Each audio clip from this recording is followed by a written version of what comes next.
this is Paula and welcome to my YouTube channel.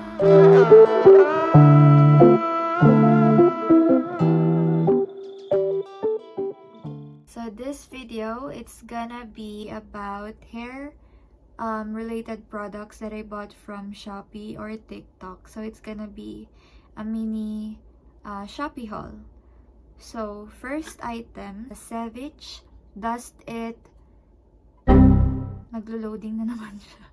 Savage Dust It Texture Hair Volume Powder Light Control. So itong item na to, it's perfect pagka flat yung hair mo and ayaw mo namang i-tease.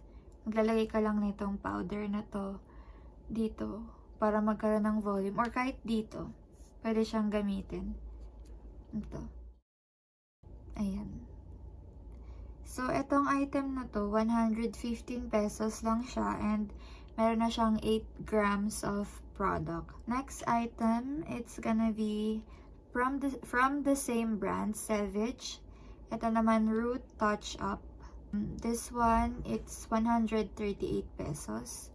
And then, ganito siya. Meron siyang powder. And then, meron siyang applicator. So, i-smudge mo lang siya dyan. And then, lagay mo na siya sa mga areas na medyo napapanat ka na. Sa case ko dito, kasi ang nipis ng buhok ko. Yan, dyan ko siya nilalagay. Para hindi kitang-kita yung anit. Diba? Nabawasan yung parang kitang-kita yung anit mo kasi onting-onti lang yung hair. Perfect sa mga panot spots. This one, ay, hindi ko sinabi. Ito, 138 pala to. 138. Di ko alam kung ilang grams ng powder yung nandito. May epal. Meet my dog, Trico. Super kulit. Clingy kasi siya. So, ano nga yung sinasabi ko? Next item is stained hair slick stick. Ito yung ginagamit ng mga pagka yung gusto mo yung parang super clean look, malinis lang na itsura. Ito yung gagamitin mo. Sa case ko, ginagamit ko siya sa bangs ko, saka sa mga baby hairs, saka sa likod. Kasi pag nagpo-pony ako, may naiiwan na hair kasi nga medyo maikli pa yung buhok ko. So, ito yung ginagamit mo. Ganyan siya. Yan, parang deodorant. And then, i-slide or ita-drag mo lang sa hair mo. Then, ma-hold niya na. And then, yung next item related dito. Ito. Ito yun. Bore brush. Ang brand niya is Wall. So, after ko tong gamitin, ito yung ginagamit ko. Para mas makuha niya lahat ng baby hair. Yan, para mas malinis siya tignan. So, perfect na perfect to. Lalo na kung gusto mong gawin yung uso ngayon, yung parang super clean look, yung super sleek na hair. Yan, ito yung ginagamit nila. Ito naman, super mura lang. 81 pesos ko lang siya nabili sa Shopee. 81 lang yan. And then, moving on, doon na tayo sa medyo malalaking items. It's this one.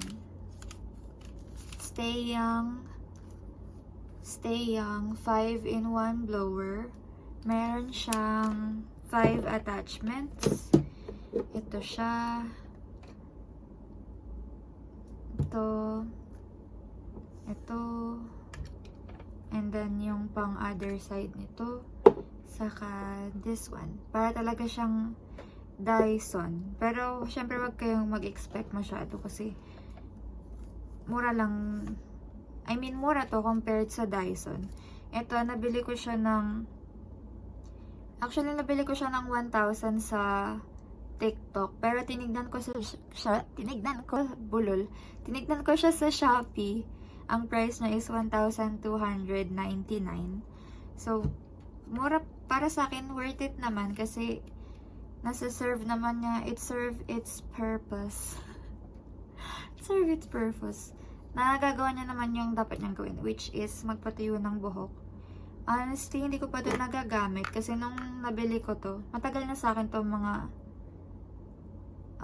6 months na din. So far, wala pa siyang problema. Okay na okay pa rin siya. Ito, hindi ko pa ito nagagamit kasi nga maikli yung buhok ko. Nung nabili ko to, mga hanggang dito pa lang yung buhok ko nun. Tapos ngayon, hindi ko pa rin siya nagagamit kasi tinatamad ako.